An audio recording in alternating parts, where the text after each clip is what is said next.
Hi, it's Golden Jill of Rice coming to you guys today with a show review. I will be reviewing the Love and Hip Hop Miami Part 1 reunion. This is season 2, by the way. And for starters, I want to talk about who was the best dressed and then who wasn't, because some of these people looked ridiculous during the reunion.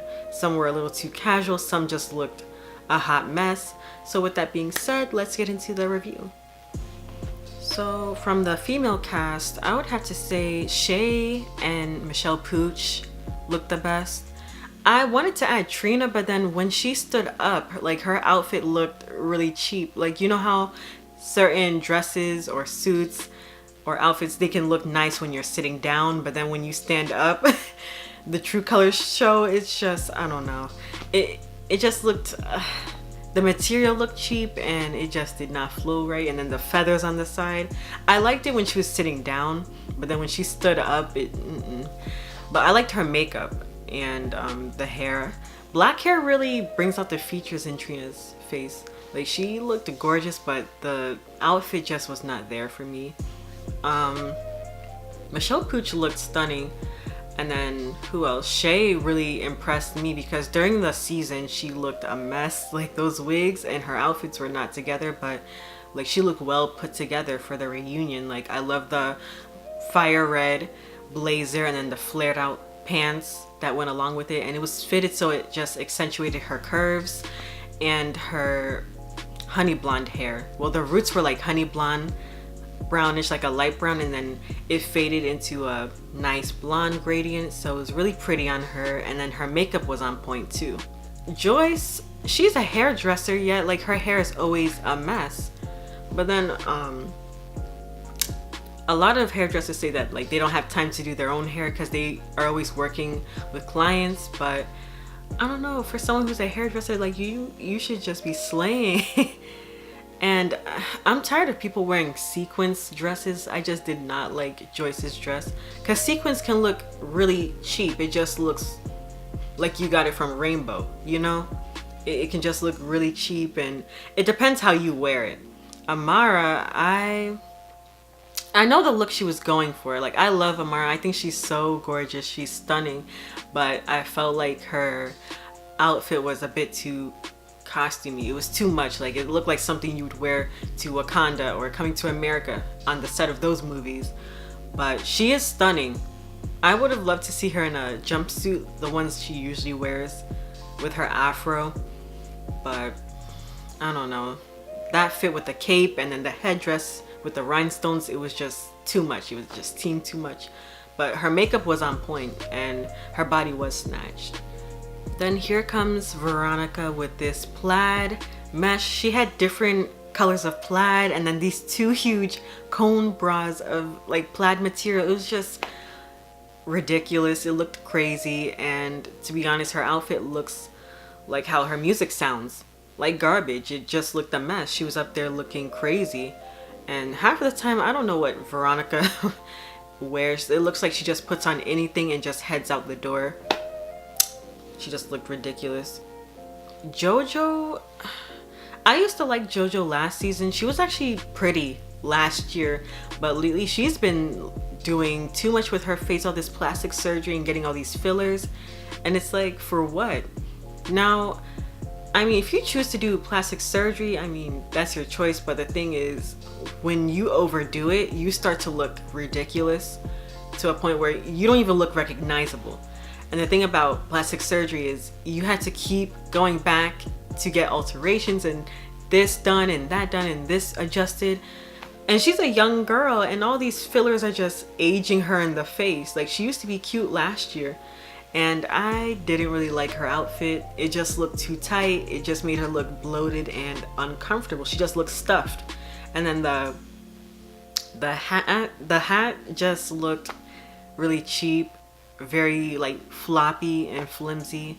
So yeah, it just gave me Formation tour bootleg edition vibes. That's what it gave me. And I think I got all the females. Oh yeah, Miami Tip, she was wearing a romper.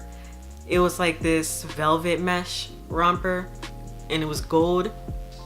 I didn't like it. It just looked really It looked okay sitting down, but when she stood up, it just looked too casual for the reunion.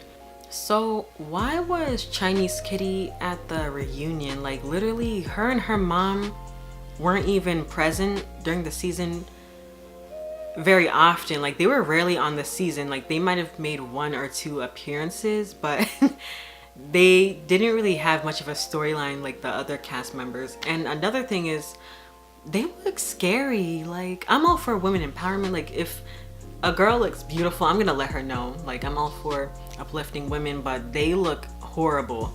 Like all the plastic surgery they did to their faces, they just look creepy. Like they look like the cat that got drugged behind a Chinese restaurant. That's what they look like.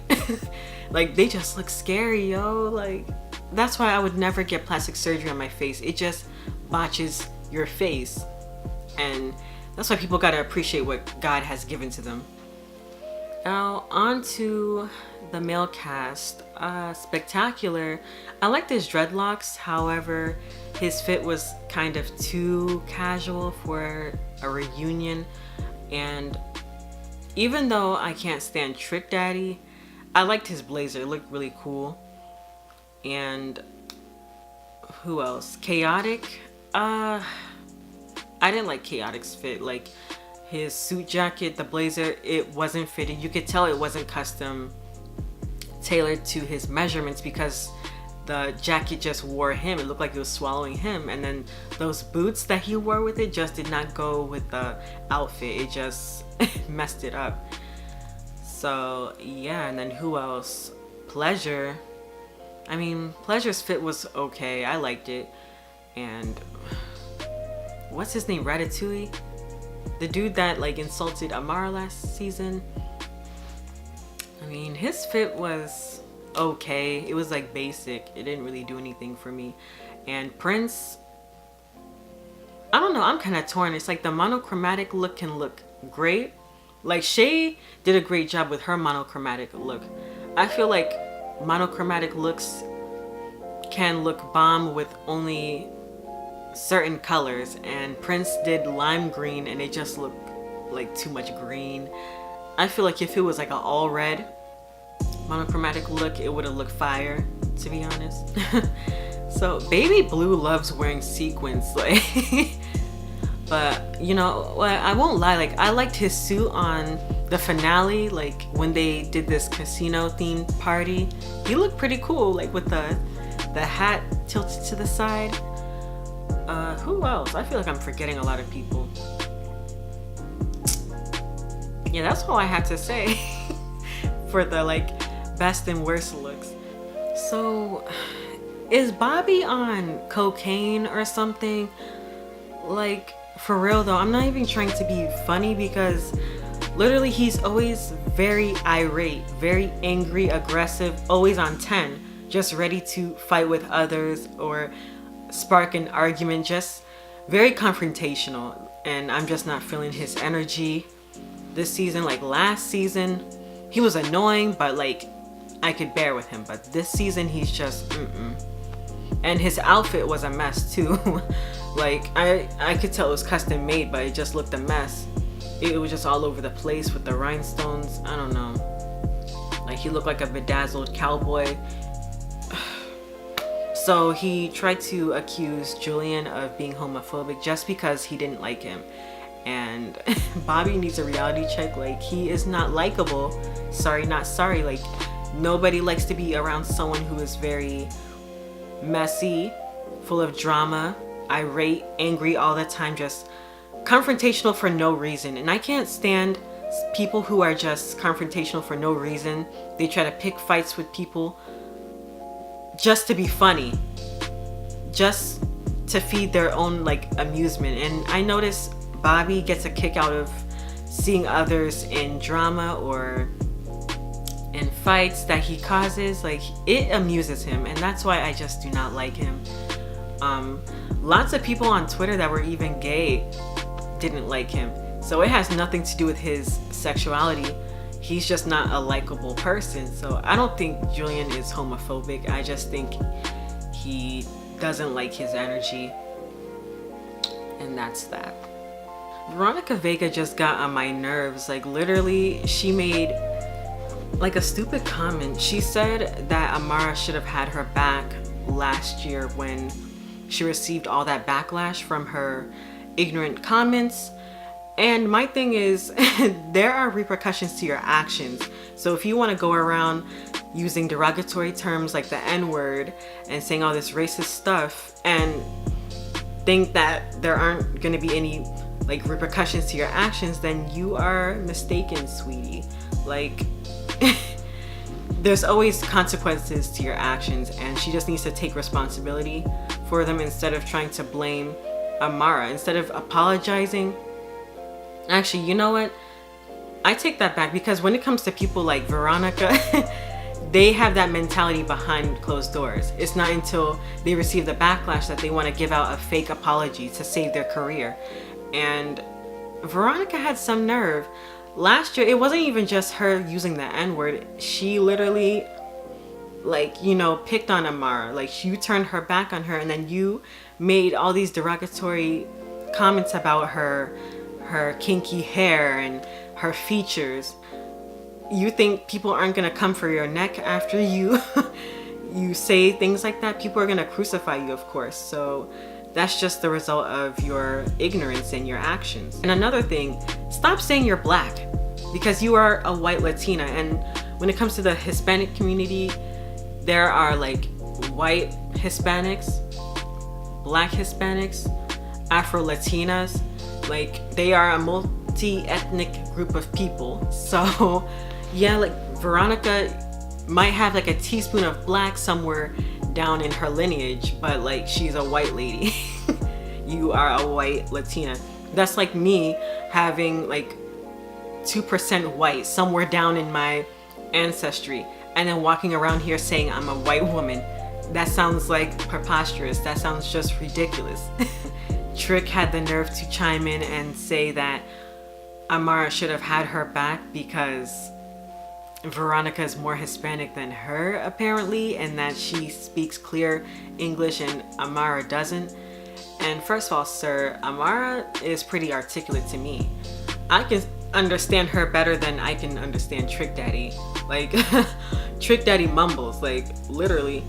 He has those Project Pat teeth in from 1995, and he has the nerve to like talk about Amara and how articulate she is. Like, are you serious? And I think he only made that slick comment just because Amara didn't want to date him. She wasn't interested in him. So he's just over there saltier than KFC chicken.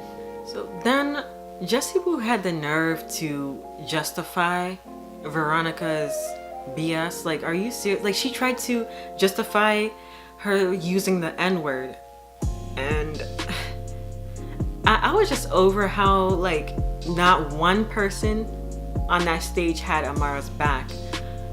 Jessie Woo, I was really disappointed in her because I was rooting for her, seeing that she came from Instagram. She was trying to make a name for herself, and then she came on this show and made an ass out of herself. And she keeps trying to blame production for everything, but she needs to take responsibility for her actions. Like, you came on this show just with hate, just being a hater, and also like you didn't really like focus on the music aspect, because she's very talented, and I was just disappointed in her. It makes it hard for me to support her when you came on the show to just be messy. And then Bobby, he kept chiming in, trying to say that she uses her blackness or something to capitalize off of that, like to capitalize off of colorism, when colorism is a real like issue.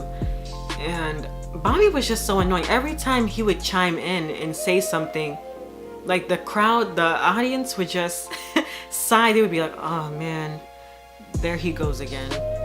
Another thing that I didn't like that Jessie did was how she brought up Amara's mother. Like, she put her mom down, saying, oh, she works in the kitchen and she's been flipping empanadas for years. And it's like, so what if she works in a kitchen? And then she tried to like, basically she looked down upon her mother for working in the kitchen and saying how her mom is better than her mother when they're both black queens. They're both queens. Like, it doesn't matter what type of occupation a person has. Like, just because your mom has a college degree doesn't make her better than the next person. It's all about the soul and who they are as a person. So for you to put Amara's mother down because of her occupation is barbaric, and that's whack. And that's what really made me lose respect for Jessie, because I was really rooting for her. I was excited when she came on the show because I saw her on Instagram, and I'm all for supporting people who are on the come up and trying to make a name for themselves. So I was really disappointed in her, and she just she had the audacity. Like, who cares if she works in a kitchen? So I love that Amara like stood up for her mother. Like, Jessie, she just left a bad taste in my mouth when she did that. And the fact that she keeps trying to blame production is just so ridiculous. Like, honestly, when it comes to reality shows, yes, it's scripted, but then how you portray yourself is all up to you. Like, no one's forcing you to fight and throw bottles. Like, you can't say that production told you to throw a bottle and told you to get on Instagram Live and talk down about Amara's mother and, you know, blase blase blah. Like, just take accountability for your actions and keep it pushing. I was just so disappointed in Jessie. Like, she's very talented, and that song she came out with, Ladylike, is actually really fire, but I'm sorry, I can't support someone like her. She's just so disrespectful. She strikes me as very childish, very kid-like, and she has a lot of growing up to do. And if you like this video, please like, subscribe, and feel free to leave your feedback in the comment section below. And if you would like me to do more show reviews, definitely let me know in the comment section below. With that being said, bye.